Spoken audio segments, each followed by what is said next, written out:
एक छोटा सा एग्जाम्पल दूं। हम लोग संगीत में सा, रे, गा, मा, है ना?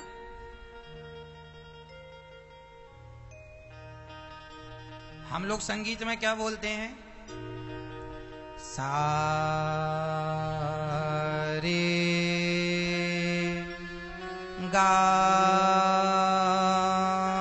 मा, बस, है ना? अभी ये देखो संगीत हो गया सा रे गा मा,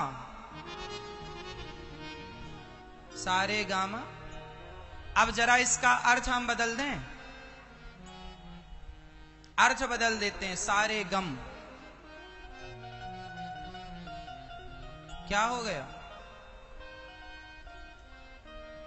सारे गम, सा रे गा मा,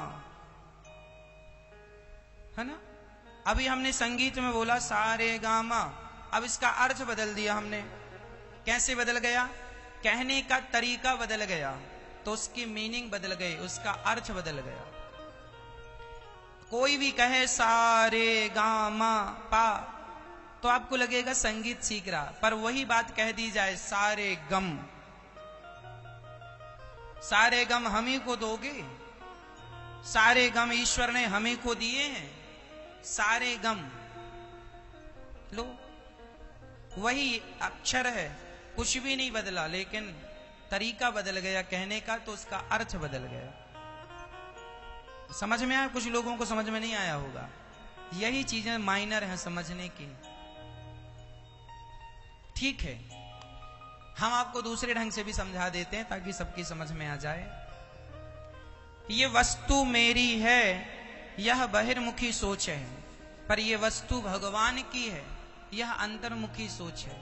और ये बताओ, रियल में यहां जो भी कुछ है, पत्नी है, पुत्र है, पैसा है, जो भी है आपके पास, सच्ची बताना, क्या वो सब आपका है?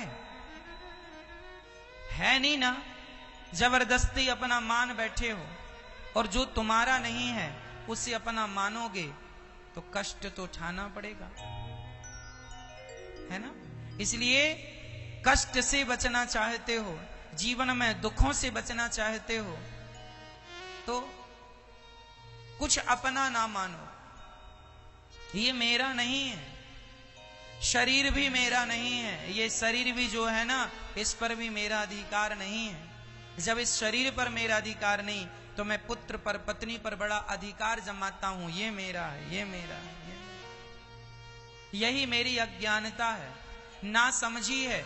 ईश्वर बड़े हंसते होंगे, वाह सब तेरा कैसे हो गया भाई? ये शरीर जो आपका है, क्या ये आपका है? इस पर आपका अधिकार है? यदि आपका अधिकार था तो आपके सिर में बाल झड़ने लगे हैं, बालों को ही रोक लो झड़ने से। तुम्हारा है तो रोक लो। आंखों में कम दिखने लगा है, तुम्हारा है तो रोक लो। कमर में दर्द होने लगा है, तुम्हारा था शरीर, रोक लो इस दर्द को। तुम्हारा शरीर था तो तुमने इसे बुढ़ा क्यों होने दिया? जवान ही बनाए रखते ना सदा, ये बूढ़ा क्यों हो गया?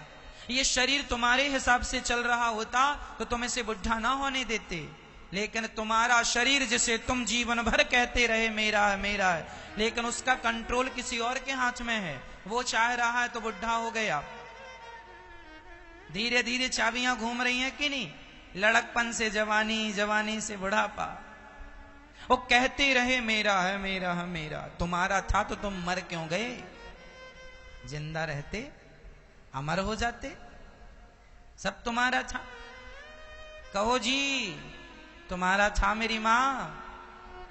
फिर जब ये शरीर तुम्हारा नहीं है जिस पर तुम रहती हो या रहते हो, तो फिर वो बेटा तुम्हारा कैसे होगा?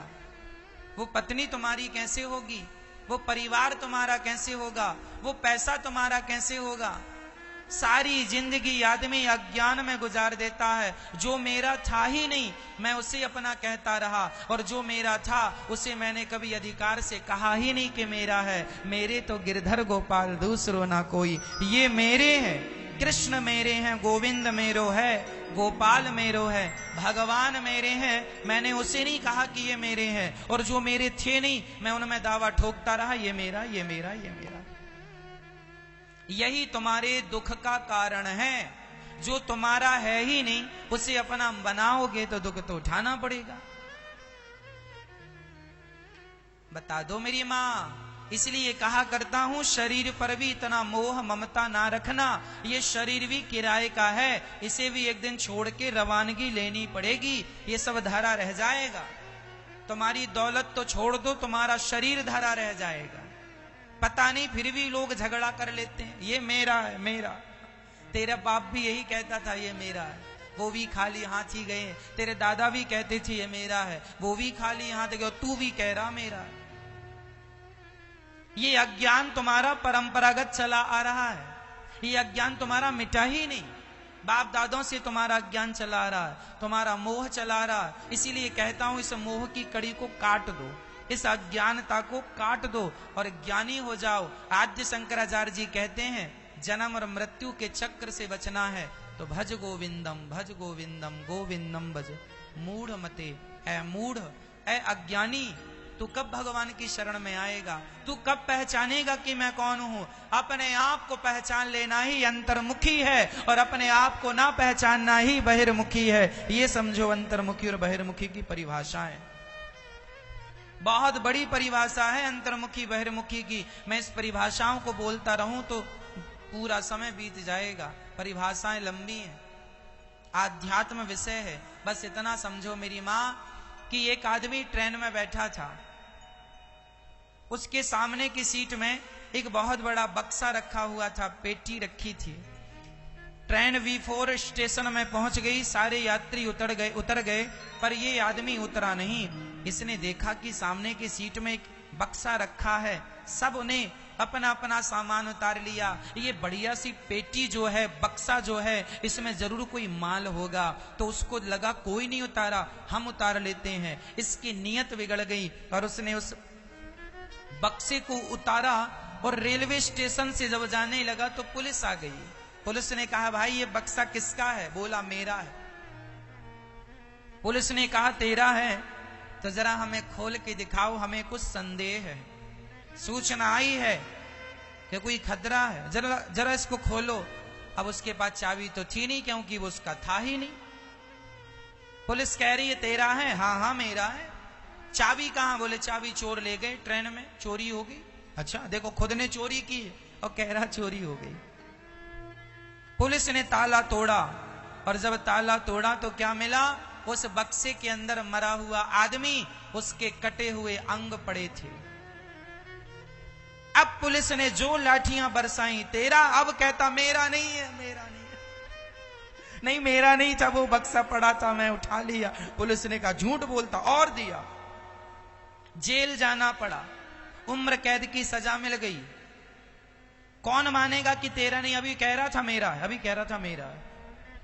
उसमें लाश थी, हाथ पांव कटे आदमी के उस बक्से में था। क्या जरूरत थी? सब उतर गए थे, तू भी उतर जाता ना। बड़ा होशियार बन रहा है। उठा लिया बक्सा, कहता मेरा है। अब जेल जाना पड़ा, उम्र कैद की सजा मिल गई, सारी संपत्ति जब्त कर ली गई, मर्डर केस लग गया। फिर क्या हुआ? वही हालत हम सब की है। जैसे वो बक्सा उसका था क्या? जवाब आप दो। क्या वो बक्सा उसका था? नहीं, नहीं था, फिर भी कहता है ना मेरा है। ऐसे ही तुम लोग भी कहते हो ये घर, ये पत्नी, ये पुत्र, ये परिवार, ये शरीर, ये तुम्हारा है नहीं, पर सारी जिंदगी तो यही गाना गाते हो मेरा है, मेरा है, सब मेरा है, मेरा है। भगवान पूछते क्यों है तेरा? हाँ हाँ मेरा है। भगवान बोले तेरा है तो फिर लाठियां भी तू ही खा ले, सजा भी तुझे ही मिलेगी। जब उसने कहा ये मेरा है तो सजा तो उसी को मिली ना, उम्र कैद हो गई, तुम्हें भी उम्र कैद मिलेगी, नरक जाना पड़ेगा। तुम्हारे इन गुनाहों को भोगना पड़ेगा। ये तुम कहते रहते हो ना ये सब मेरा है मेरा, ना, हमेशा यह कहा करो नाथ, ये कुछ भी मेरा नहीं है, सब कुछ मेरे भगवान का है। ईश्वर ने मुझे एक छोटी सी जिम्मेदारी दी है, मैं उस जिम्मेदारी को निभा रहा हूं।